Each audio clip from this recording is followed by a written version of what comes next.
I'm Dan Glazier with BrassTrains.com and the 2016 Brass Expo. We wanted to take just a few minutes to thank everybody for the recent surge of support we've had from our customers, the importers, and even much of what we've seen on the forums as excitement is building for the Brass Expo. I also wanted to take you and show you just a little preview of some of the great items you're going to be able to see at the Brass Museum, as well as a little glimpse of some of the items that'll be for sale. The first thing I want to show you is one of the favorite parts of my personal collection. That is a series of original Howard Fogg paintings. Now, Howard Fogg is probably one of the most prolific railroad painters of all time. But what makes these paintings even more special to me is how they tie into the brass history. These were created originally for Pacific Fast Mail and reproduced and used on these famous catalogs. What's interesting about this particular one, if you open the front cover, is it tells us that Howard Fogg actually painted the model, this Tenshoto Great Northern 280, to get this picture.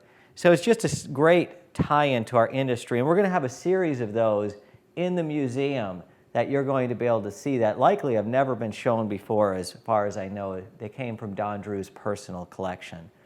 Speaking of PFM, many remember these Tenshoto passenger cars. They were fairly inexpensive, they weren't terribly accurate, but they're actually quite hard now to find in truly mint condition, rather. And so we've captured a series of them, some of the more hard to find paint schemes, and some of the original photography that was used for advertisements and the PFM catalogs. Over here, we have a series of items from West Side Models. Many of you may remember Dick Truesdale, the founder of West Side Models. Dick Truesdale was an avid railroader. In fact, it was his love of model railroading that fueled his desire to become an importer. And so not only do we have some catalogs from West Side Models, and we'll have some interesting pieces from them, some neat odds and ends like one of his balsa wood business cards. Interestingly enough, he used that same balsa wood for the label on a few of his very limited production items. And then what's extra special is we have some of the models that he ran on his personal layout. And so these were models that West Side produced, but then he had them painted for his own scheme in his own road, the Half Hollow and Huntington. This was the paint scheme he generally used for his locomotives. And then we also have a few of the passenger cars and the paint schemes he used for that.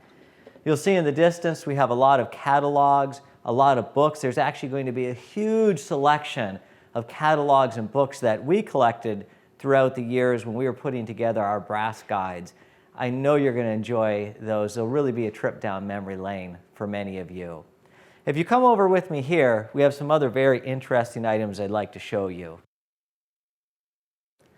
One of the questions that we get asked a lot is about the early hand-built models.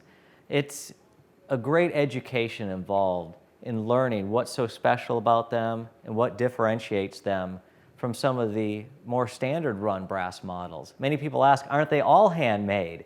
They are, but there's something special about these early hand-builts. We're going to have a series of excellent clinics and interviews. John Glab, who's an expert on this, will be speaking. You won't want to miss that clinic. Jimmy Booth is going to be giving our keynote address on Sunday, and he's going to give us some fascinating information on the early days of brass models that you've probably never heard before. But not only are you going to get to hear about it, we're going to make sure you get to see them. Here's just a few of the models we'll be bringing. You might ask, well, what's so special about these models? Well, this particular model, this Wabash 482, it's interesting. Maybe you've heard of the Richard Knopf auction. This model sold, and it was projected to sell around $5,000. The final bid for it, and this was a number of years ago, was $19,000. The only model that sold for more in that auction was the Atlas Kansas City Southern 210-4. We have one of those here too. These models are really fascinating to look at.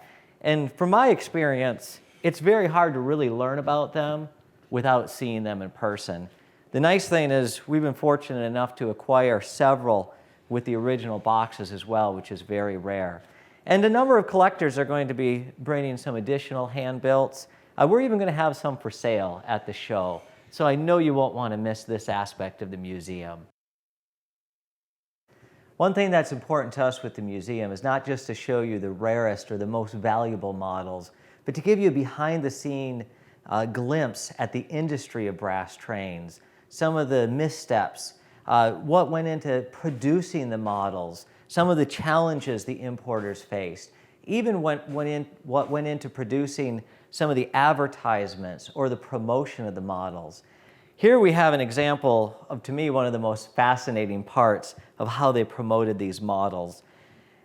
What PFM did is they actually silver plated, it's actually a nickel plating, but they silver plated their pilot samples because they felt that enhanced photography for their advertisements. But for their catalogs, perhaps you remember some of these unique, there's like a hand-drawn look behind them for the scenery. And so what they had to do is they shot the model, the silver-plated pilot model, and we can see that here, and then they overlaid it with a hand-drawn in pencil over this acetone paper and then carefully cut out so they could get the model itself. So it looked like the real model was actually superimposed over that scenery in the background. And so we have a series of these here. They're obviously one-of-a-kind originals. And in this case, we actually have the original model, the original advertisement, and then as it appeared in the catalog. I know you're going to find it interesting to examine this series of interesting pieces here. Another thing I want to show you is that there's a lot of unique items that have been done through the years. I want to show you just a few of those that we'll have at the show. Remember, what we're showing you today is just a preview. There's so many items we can't fit them all in. And we have many of our friends bringing items to display as well. As I mentioned, John Glab's going to bring some items. Tom Marsh is bringing some unique one-of-a-kind items. Many customers of ours are bringing a few items for you to see as well. I just wanted to show you a sample of some of the unique items you may or may not have seen before. Here we have a Toonerville trolley. That's kind of neat. Right here, we have international models. This is advertised as a number 23 ball signal. So that's pretty cool to see in the original box. You've heard of River Rossi before, but did you know they made a brass locomotive? It was actually a beautiful piece, and we'll have a copy of it there. It's very rare. It's really unique, and I know you'll enjoy learning more about it. Here we have an Olympia, a Bell helicopter in HO scale. I think it's fascinating. It's the only one I've ever seen. Here's a piece you may or may not have seen before. It's labeled as a GHC, manufactured for HO Train Company. It's an 060. Let me show you what I think is pretty unique about it. When I opened this box and seen it was still factory sealed in the bag from KTM. I don't think there's a lot of those floating around. So that's just a small sample of some of the really fun and unique things you're going to get to see at the 2016 Brass Expo Museum. I have just a few more things I want to show you, and then we're going to give you a little sneak peek of the museum itself. And for the rest, well, we're going to have to see you there. So we've talked about some of the items you're going to see in the museum, but there's going to be a lot of great items for sale as well. We're going to be bringing a huge amount of inventory, as well as many other dealers who will be there. We know of a customer who will have some Sofui models, which would be wonderful to look at. I just wanted to show you a few very unique items that are going to be at the show that have never been for sale before. We actually even have a fine art model Titanic. There's only 50 of these produced. It has a resin hull, but all the superstructure and details are brass. It's beautiful, very limited. It actually came with this special table, and then it has a glass case that goes over it. Peeking through here, if you can see it, and you'll be able to see it in all its glory at the show, but that's actually a 1 of 3 hand-built big boy that was built here in the US and sold for a pretty exorbitant price originally, nearly $20,000. We have some beautiful weathered pieces. We have a Coase Hudson, and we have a beautiful Overland Union Pacific diesel. Those are just a few of the pieces. Another set we have here is a Lionel Dreyfus Hudson. Now you don't think of Lionel and brass, but this was actually a beautiful brass set they produced. I believe it was in conjunction with Fine Art Models. We have the full 12-car set, the engine, the display case. We also have a special framed poster that was signed by the president of Lionel. And then, of course, we know everybody wants a deal. There will be some specials at the show. One thing we're going to have there just for the show is some very special pricing on some of our Crown Custom Imports inventory. We have some extra inventory when we bought them out, and we're going to have some great deals for you at the show. Again, this is just a small sampling of many pieces that are going to be for sale. I have one last thing to show you guys, so follow me, and we're going to let you have that sneak peek of the museum I promised. One other point I wanted to bring out about items for sale is we will have a consignment table. If you'd like to bring some items for consignment, by all means do. If you have any questions about the process, just give us a call.